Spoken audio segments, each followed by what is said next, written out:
Hello, I'm Richard Vobes, the Bald Explorer, and this is the second part of my walk around Amberley Mount. It's a beautiful November day, the sun is shining, there's a bit of wind and I apologise for that, and I'm on a route that I'm not quite sure where the path continues. If you haven't seen the first episode, I suggest you go back and look at that because it'll make more sense. But look at all these beautiful sheep here hurdled up, well, not so much hurdled but huddled by this gate. See how close I can get to. Oh, clearly not very close. I don't want to scare them. Anyway, I'm going to leave them as I wander along this lane up to something called the Burr, is what I was hoping to get to on my previous walk, but I went slightly wrong. But not to worry, I think there's a footpath sign up ahead, so that will be good. And I hope that wind is not too severe to disrupt this recording. But the scenery, on the other hand, is just magnificent. And often it's the scenery that I just come to see, to be at one with a little bit of nature. Oh yeah, I can see the footpath. Here we go.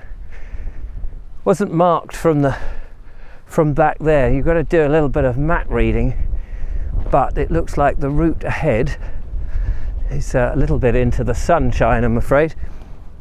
But down this path here,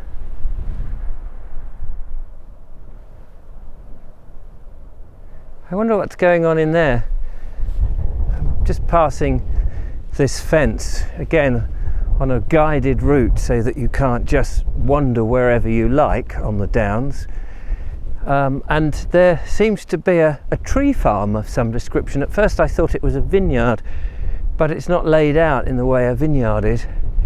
And there seem to be, just trying to work out whether they're oak trees in there that they've planted,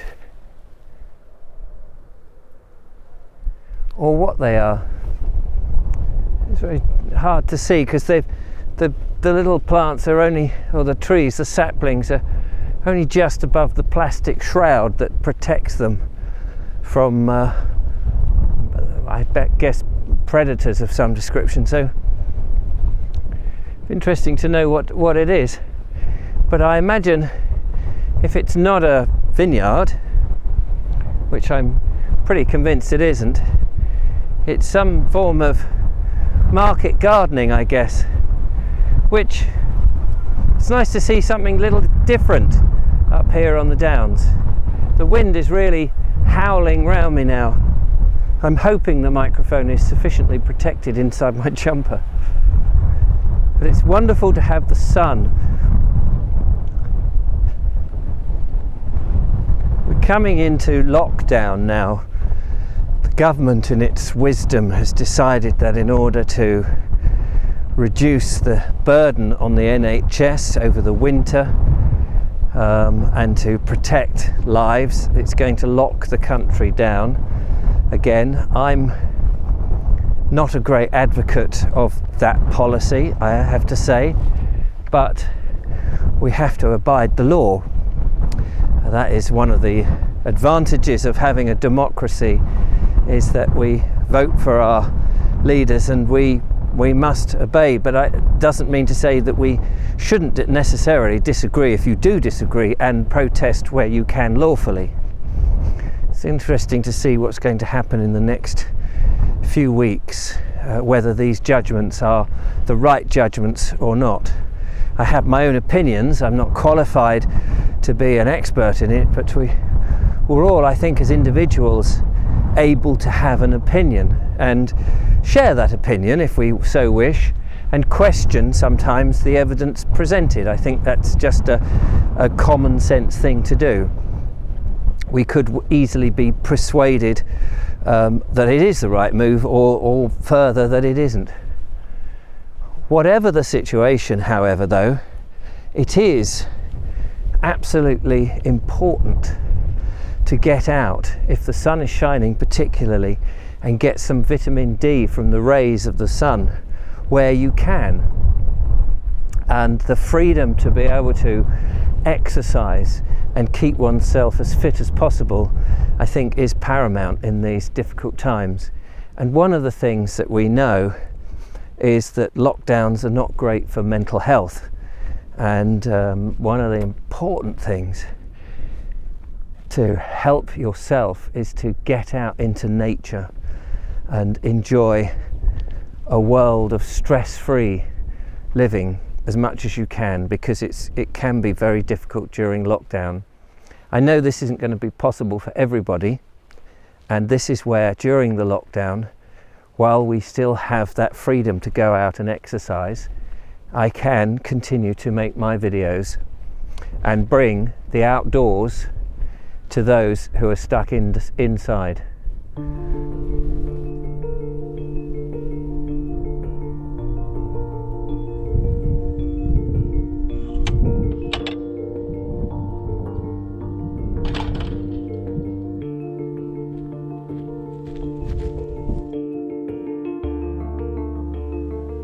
Scenery's changed here, which is what's so great when you walk the South Downs. The undulations, they give you different perspectives in such a short space of time. And of course, all of this was created during the Ice Age, or the retreat of the ice shelf. And actually, I've just spotted a rather beautiful dew pond. This is just magnificent. Look at this. Coming down this little track here, which obviously vehicles come down, farmers come down to look after their sheep. We are going into the sun, and I apologise if it's silhouetting a little. We're just so lucky to have this landscape, and we've got to look after it. I gather that there's still something like 50,000 pathways that are lying undiscovered that we need to reclaim, and we don't have much longer before they are wiped off the maps altogether. And I know that the Ramblers Association are doing something about it. I'm going to get up to this dew pond down here because it just looks amazing.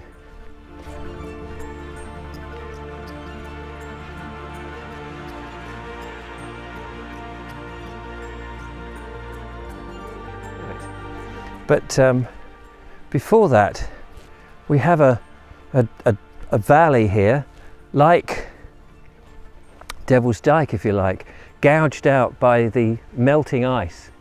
Here, just behind me, look at that. Isn't that just sensational? And you can imagine as the ice melted. Now, of course, we're not talking about the sheets of ice. This is the sort of permafrost.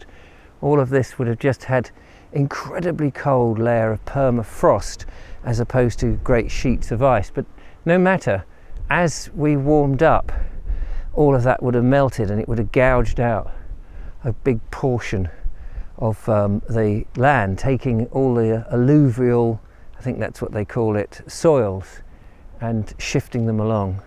And that's probably what has created the large bank ahead of me. Anyway, I'm going to get down through here. It's a bit muddy, but we're going to get down and have a look at the pond.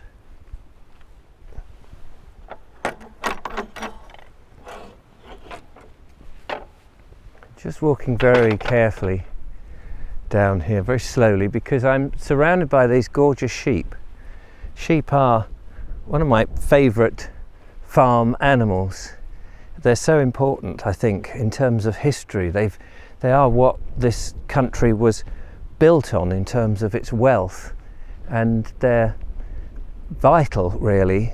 And yet I know that the fleeces these days are just almost worthless. It costs more to have the sheep shorn than it is the fleece is worth, which is just such a shame.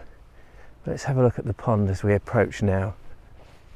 This, I have to say, is a very beautiful pond, and it's lit so well this morning in the light. Wonderfully circular. These ancient ponds, this may be more recent, I don't know the history of it clearly, but it may be fairly recent. These are wonderful dew ponds that fill up with the morning dew and are here to water the animals on the downs. It's just so magnificent to see. This is a really peaceful spot, and this I think is the Burr. It seems to be a triangular spot. You can get up and go all the way round. But I think I've run out of time on this video. I know that I can let these run and run because it's YouTube, but I like to keep them relatively short. I think this is somewhere where I shall come back and explore at another time. Thank you so much for watching. Don't forget to follow, like and subscribe, and become a patron and support what I do, and I will bring more of this countryside out to you in the coming weeks. Till next time, bye bye.